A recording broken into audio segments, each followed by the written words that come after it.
Opening the Door by Arthur Machen. The newspaper reporter, from the nature of the case, has generally to deal with the commonplaces of life.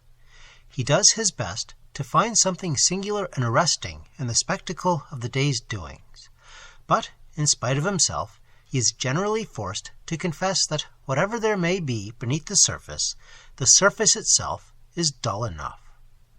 I must allow, however, that during my 10 years or so in Fleet Street, I came across some tracts that were not devoid of oddity. There was that business of Campo Tosto, for example, that never got into the papers. Campo Tosto, I must explain, was a Belgian, settled for many years in England, who had left all his property to the man who looked after him. My news editor was struck by something odd in the brief story that appeared in the morning paper and sent me down to make inquiries. I left the train at Reigate, and there I found that Mr. Campo Tosto had lived at a place called Burnt Green, which is a translation of his name into English, and that he shot at trespassers with a bow and arrows. I was driven to his house and saw through a glass door some of the property which he had bequeathed to his servant. 15th century triptychs, dim and rich and golden, carved statues of the saints, great spiked altar candlesticks, storied censers in tarnished silver, and much more of old church treasure. The legatee, whose name was Turk, would not let me enter, but, as a treat, he took my newspaper from my pocket and read it upside down with great accuracy and facility. I wrote this very queer story, but Fleet Street would not suffer it. I believe it struck them as too strange a thing for their sober columns. And then there was the affair of the JHVS Syndicate, which deal with the Kabbalistic cipher and the phenomenon called in the Old Testament the glory of the Lord, and the discovery of certain objects buried under the site of the Temple of Jerusalem. That story was left half told, and I never heard the ending of it, and I never understood the affair of the hoard of coins that a storm disclosed on the Suffolk coast near Aldborough. From the talk of the longshoremen, who were on the lookout amongst the dunes, it appeared that a great wave came in and washed away a slice of the sand cliff just beneath them. They saw glittering objects as the sea washed back, and retrieved what they could. I viewed the treasure. It was a collection of coins, the earliest of the 12th century, the latest, pennies, 3 or 4 of them, of Edward VII, and a bronze medal of Charles Spurgeon.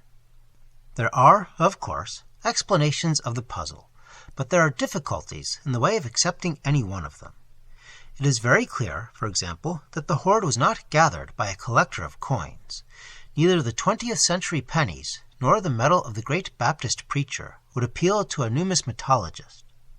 But perhaps the queerest story to which my newspaper connections introduced me was the affair of the Reverend Secretan Jones, the Canonbury clergyman, as the headlines called him. To begin with, it was a matter of sudden disappearance. I believe people of all sorts disappear by dozens in the course of every year, and nobody hears of them or their vanishings. Perhaps they turn up again, or perhaps they don't. Anyhow, they never got so much as a line in the papers, and there is an end of it. Take, for example, that unknown man in the burning car, who cost the amorous commercial traveler his life. In a certain sense, we all heard of him, but he must have disappeared from somewhere in space, and nobody knew that he had gone from his world. So it is often, but now and then there is some circumstance that draws attention to the fact that A, or B, was in his place on Monday, and missing from it on Tuesday and Wednesday. And then inquiries are made, and usually the lost man is found, alive or dead, and the explanation is often simple enough. But as to this case of Secretan Jones, this gentleman, a cleric, as I have said, but seldom, it appeared, exercising his sacred office, lived retired in a misty 1830-40 square in the recesses of Canonbury. He was understood to be engaged in some kind of scholarly research, was a well-known figure in the reading room of the British Museum, and looked anything between 50 and 60. it seems probable that if he had been content with that achievement, he might have disappeared as often as he pleased, and nobody would have troubled. But one night, as he sat late over his books in the stillness of that retired quarter, a motor lorry passed along a road not far from Tollit Square, breaking the silence with a heavy rumble and causing a tremor of the ground that penetrated into Secretan Jones's study. A teacup and a saucer on a side table trembled slightly, and Secretan Jones's attention was taken from his authorities and notebooks. This was in February or March of 1907, and the motor industry was still in its early stages. If you preferred a horse bus, there were plenty left in the streets. Motor coaches were non-existent. Hansom cabs still jogged and jingled on their cheerful way, and there were very few heavy motor vans in use. But to Secretan Jones, disturbed by the rattle of his cup and saucer, a vision of the future, highly colored, was vouchsafed, and he began to write to the papers. He saw the London streets almost as we know them today, streets where a horse vehicle would be almost a matter to show one's children for them to remember in their old age, streets in which a great procession of huge omnibuses carrying 50, 70, 100 people was continually passing, streets in which vans and trailers, loaded far beyond the capacity of any manageable team of horses, would make the ground tremble without ceasing. The retired scholar, with the happy activity which does sometimes, oddly enough, distinguish the fish out of water, went on and spared nothing. Newton saw the apple fall and built up a mathematical universe. Jones heard the teacup rattle and laid the universe of London in ruins. He pointed out that neither the roadways nor the houses beside them were constructed to withstand the weight and vibration of the coming traffic. He crumbled all the shops in Oxford Street and Piccadilly into dust. He cracked the dome of St. Paul's, brought down Westminster Abbey, reduced the law courts to a fine powder. What was left was dealt with by fire, flood, and pestilence. The prophetic Jones demonstrated that the roads must collapse, involving the various services beneath them. Here, the water mains and the main drainage would flood the streets. There, huge volumes of gas would escape, and electric wires fuse. The earth would be rent with explosions, and the myriad streets of London would go up in a great flame of fire. Nobody really believed that it would happen, but it made good reading, and Secretan Jones gave interviews, started discussions, and enjoyed himself thoroughly. Thus he became the Canonbury clergyman. Canonbury clergyman says that catastrophe is inevitable. Doom of London pronounced by Canonbury clergyman. Canonbury clergyman's forecast. London, a carnival of flood, fire, and earthquake. That sort of thing. And thus Secretan Jones, though his main interests were liturgical, was able to secure a few newspaper paragraphs when he disappeared, rather more than a year after his great campaign in the press, which was not quite forgotten, but not very clearly remembered. A few paragraphs, I said, and stowed away, most of them, in out-of-the-way corners of the papers. It seemed that Mrs. Sedger, the woman who shared with her husband the business of looking after Secretan Jones, brought in tea on a tray to his study at 4 o'clock as usual, and came again as usual to take it away at 5. And, a good deal to her astonishment, the study was empty. She concluded that her master had gone out for a stroll, though he never went out for strolls between tea and dinner. He didn't come back for dinner, and Sedger, inspecting the hall, pointed out that the master's hats and coats and sticks and umbrellas were all on their pegs and in their places. The Sedgers conjectured this, that, and the other, waited a week, and then went to the police, and the story came out and perturbed a few learned friends and correspondents. Prebendary Lincoln, author of The Roman Canon in the 3rd Century, Dr. Brightwell, wise on the right of Malabar, and Stokes, the Mozarabic man. The rest of the populace did not take very much interest in the affair, and when, at the end of 6 weeks, there was a line or two stating that the Reverend Secretan Jones, whose disappearance at the beginning of last month from his house in Tollit Square, Canonbury, caused some anxiety to his friends, returned yesterday, there was neither enthusiasm nor curiosity. The last line of the paragraph said that the incident was supposed to be the result of a misunderstanding, and nobody even asked what that statement meant. And there would have been the end of it, if Sedger had not gossiped to the circle in the private bar of the King of Prussia. Some mysterious and unofficial person in touch with this circle insinuated himself into the presence of my news editor and told him Sedger's tale. Mrs. Sedger, a careful woman, had kept all the rooms tidy and well dusted. On the Tuesday afternoon she had opened the study door and saw to her amazement and delight her master sitting at his table with a great book beside him and a pencil in hand. She exclaimed, "Oh, sir, I am glad to see you back again." "Back again?" said the clergyman. "What do you mean? I think I should like some more tea." "I don't know in the least what it's all about," said the news editor, "but you might go and see Secretan Jones and have a chat with him. There may be a story in it." There was a story in it, but not for my paper or any other paper. I got into the house in Tollit Square on some unhandsome pretext connected with Secretan Jones's traffic scare of the year before. He looked at me in a dim, abstracted way at first. The great book of his servant's story, and other books, and many black quarto notebooks were about him. But my introduction of the proposed design for a mammoth carrier clarified him, and he began to talk eagerly, and, as it seemed to me, lucidly, of the grave menace of the new mechanical transport. "But what's the use of talking?" he ended.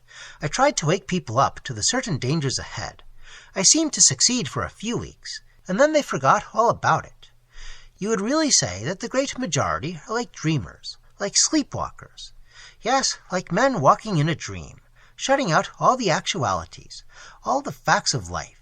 They know that they are, in fact, walking on the edge of a precipice, and yet they are able to believe, it seems, that the precipice is a garden path, and they behave as if it were a garden path, as safe as that path you see down there, going to the door at the bottom of my garden." The study was at the back of the house, and looked on the long garden, heavily overgrown with shrubs run wild, mingling with one another, some of them flowering richly, and altogether and happily obscuring and confounding the rigid grey walls that doubtless separated each garden from its neighbours. Above the tall shrubs, taller elms and planes and ash trees grew unlopped and handsomely neglected, and under this deep concealment of green boughs the path went down to a green door, just visible under a cloud of white roses. "As safe as that path you see there," Secretan Jones repeated, and, looking at him, I thought his expression changed a little, very slightly indeed, but to a certain questioning, one might say to a meditative doubt.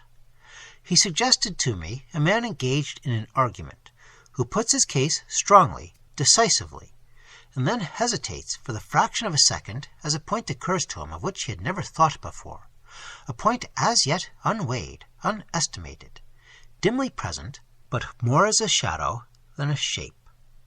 The news reporter needs the gestures of the serpent as well as its wisdom. I forgot how I glided from the safe topic of the traffic peril to the dubious territory which I had been sent to explore. At all events, my contortions were the most graceful that I could devise, but they were altogether vain. Secretan Jones's kind, lean, clean-shaven face took on an expression of distress. He looked at me as one in perplexity. He seemed to search his mind, not for the answer that he should give me, but rather for some answer due to himself.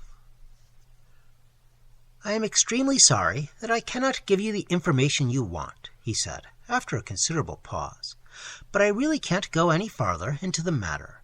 In fact, it is quite out of the question to do so.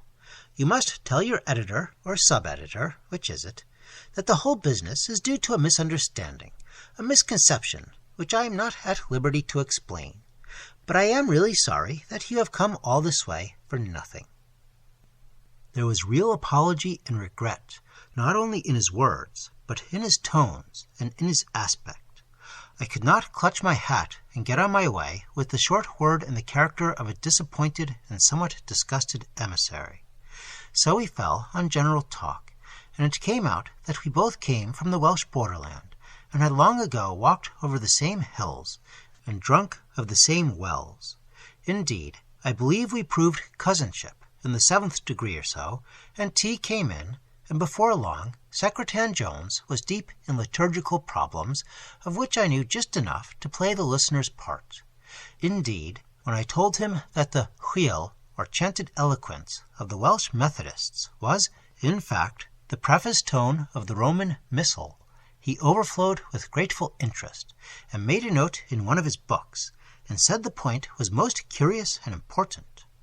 It was a pleasant evening, and we strolled through the French windows into the green-shadowed, blossoming garden, and went on with our talk till it was time, and high time, for me to go. I had taken up my hat as we left the study, and as we stood by the green door in the wall at the end of the garden, I suggested that I might use it. "I am so sorry," said Secretan Jones, looking, I thought, a little worried, "but I am afraid it's jammed, or something of that kind. It has always been an awkward door, and I hardly ever use it." So we went through the house, and on the doorstep he pressed me to come again, and was so cordial that I agreed to his suggestion of the Saturday sennight. And so at last I got an answer to the question with which my newspaper had originally entrusted me, but an answer by no means for newspaper use. The tale, or the experience, or the impression, or whatever it may be called, was delivered to me by very slow degrees, with hesitations, and in a manner of tentative suggestion that often reminded me of our first talk together. It was as if Jones were again and again questioning himself as to the matter of his utterances, as if he doubted whether they should not rather be treated as dreams and dismissed as trifles without consequence. He said once to me, "People do tell their dreams, I know, but isn't it usually felt that they are telling nothing? That's what I am afraid of." I told him that I thought we might throw a great deal of light on the very dark places if dreams were told more. "But there," I said, "is the difficulty. I doubt whether the dreams that I am thinking of can be told. There are dreams that are perfectly lucid from beginning to end, and also perfectly insignificant. There are others which are blurred by a failure of memory, perhaps only on one point. You dream of a dead man as if he were alive. Then there are dreams which are prophetic. There seems, on the whole, no doubt of that. Then you may have sheer clotted nonsense. I once chased Julius Caesar all over London to get his recipe for curried eggs. But besides these, there is a certain dream of another order, utter lucidity up to the moment of waking, and then perceived to be beyond the power of words to express. It is neither sense nor nonsense. It has perhaps a notation of its own, but, well, you can't play Euclid on the violin." Secretan Jones shook his head. "I am afraid my experiences are rather like that," he said. It was clear, indeed, that he found great difficulty in finding a verbal formula which should convey some hint of his adventures. But that was later. To start with, things were fairly easy, but characteristically enough, he began his story before I realized that the story was begun, and I had been talking of the queer tricks a man's memory sometimes plays him. I was saying that a few days before I was suddenly interrupted in some work I was doing. It was necessary that I should clear my desk in a hurry. I shuffled a lot of loose papers together and put them away, and awaited my caller with a fresh writing pad before me. The man came in. I attended to the business with which he was concerned, and went back to my former affair when he was gone. But I could not find the sheaf of papers. I thought I had put them in a drawer. They were not in the drawer. They were not in any drawer, or in the blotting book, or in any place where one might reasonably expect to find them. They were found next morning by the servant who dusted the room, stuffed hard down into the crevice between the seat and the back of an armchair, and carefully hidden under a cushion. And, I finished, I hadn't the faintest recollection of doing it. My mind was blank on the matter. "Yes," said Secretan Jones, "I suppose we all suffer from that sort of thing at times. About a year ago I had a very odd experience of the same kind. It troubled me a good deal at the time. It was soon after I had taken up that question of the new traffic and its probable, its certain, results. As you may have gathered, I have been absorbed for most of my life in my own special studies, which are remote enough from the activities and interests of the day. It hasn't been at all my way to write to the papers to say that there are too many dogs in London, or to denounce street musicians. But I must say that the extraordinary dangers of using our present road system for a traffic for which it was not designed did impress themselves very deeply upon me, and I dare say I allowed myself to be over-interested and over-excited. There is a great deal to be said for the apostolic maxim, study to be quiet and to mind your own business. I am afraid I got the whole thing on the brain, and neglected my own business, which at that particular time, if I remember, was the investigation of a very curious question, the validity or non-validity of the consecration formula of the Grand Saint Graal. Carciau est li sanctima noevole loi lamiens mesmis. Instead of attending to my proper work, I allowed myself to be drawn into the discussion I had started, and for a week or two I thought of very little else. Even when I was looking up authorities at the British Museum, I couldn't get the rumble of the motor van out of my head. So, you see, I allowed myself to get harried and worried and distracted, and I put down what followed to all the bother and excitement I was going through. The other day, when you had to leave your work in the middle and start on something else, I dare say you felt annoyed and put out, and shoved those papers of yours away without really thinking of what you were doing, and I suppose something of the same kind happened to me, though it was still queerer, I think. He paused and seemed to meditate doubtfully, and then broke out with an apologetic laugh, and it really sounds quite crazy. And then, I forgot where I lived. Loss of memory, in fact, through overwork and nervous excitement. Yes, but not quite in the usual way. I was quite clear about my name and my identity, and I knew my address perfectly well, 39 Tollit Square, Canonbury. But you said you forgot where you lived. I know, but there's the difficulty of expression we were talking about the other day. I am looking for the notation, as you called it. But it was like this. I had been working till the morning in the reading room, with the motor danger at the back of my mind, and as I left the museum, feeling a sort of heaviness and confusion, I made up my mind to walk home. I thought the air might freshen me a little. I set out at a good pace. I knew every foot of the way, as I had often done the walk before, and I went ahead mechanically, with my mind wrapped up in a very important matter relating to my proper studies. As a matter of fact, I had found in a most unexpected quarter a statement that threw an entirely new light on the rite of the Celtic Church, and I felt that I might be on the verge of an important discovery. I was lost in a maze of conjectures, and when I looked up, I found myself standing on the pavement by the Angel, Islington, totally unaware of where I was to go next. Yes, quite so. I knew the Angel when I saw it, and I knew I lived in Tollit Square, but the relation between the two had entirely vanished from my consciousness. For me, there was no longer any points of the compass. There was no such thing as direction, neither north nor south, nor left nor right. An extraordinary sensation, which I don't feel I have made plain to you at all. I was a good deal disturbed, and I felt that I must move somewhere, so I set off, and found myself at King's Cross railway station. Then I did the only thing there was to be done, took a hansom, and got home, feeling shaky enough. I gathered that this was the first incident of significance in a series of odd experiences that befell this learned and amiable clergyman. His memory became thoroughly unreliable, or so he thought at first. He began to miss important papers from his table in the study. A series of notes on 3 sheets, lettered A, B, and C, were placed by him on the table under a paperweight one night just before he went up to bed. They were missing when he went into his study the next morning. He was certain that he had put them in that particular place under the bulbous glass weight with the pink roses embedded in its depths, but they were not there. Then Mrs. Sedger knocked at the door and entered with the papers in her hand. She said she had found them between the bed and the mattress in the master's bedroom, and thought they might be wanted. Secretan Jones could not make it out at all. He supposed he must have put the papers where they were found and then forgotten all about it, and he was uneasy, feeling afraid that he was on the brink of a nervous breakdown. Then there were difficulties about his books, as to which he was very precise, every book having its own place.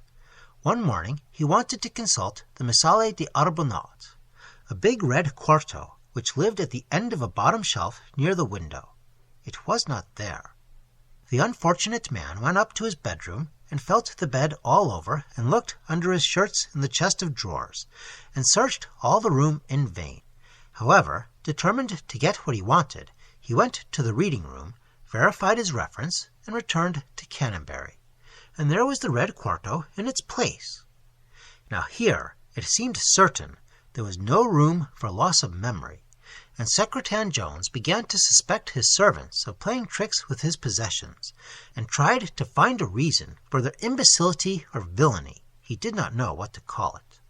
But it would not do at all. Papers and books disappeared and reappeared, or now and then vanished without return.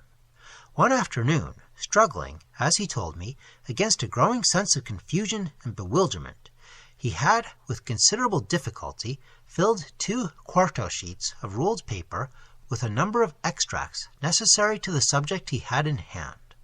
When this was done, he felt his bewilderment thickening like a cloud about him. It was, physically and mentally, as if the objects in the room became indistinct, or presented in a shimmering mist or darkness. He felt afraid, and rose, and went out into the garden. The 2 sheets of paper he had left on his table were lying on the path by the garden door. I remember he stopped dead at this point.